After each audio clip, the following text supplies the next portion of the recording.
বাবা দুদিন থেকে মনের আনন্দে একটু আনন্দ করতে পারছি না, তাই দেখি সখীকে দেখে তারা কি বাসায় আছে নাকি। সখী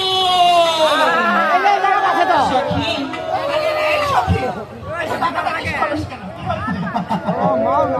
আরে আমাদের বয়সটাকে থেকে একবার চিন্তা করেছিস? তুই যে শুধু শুধু ঘরে যে আরে এরকম লাগতে পারে তুই আর বলিস না। সখী চল আমরা মনের সুখে একটু আনন্দ করবো এখন।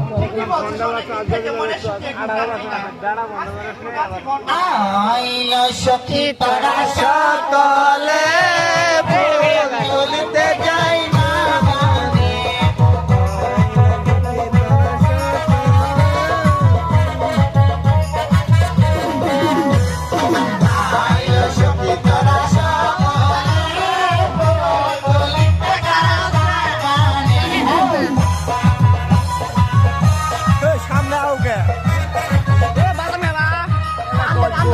তুমি বসো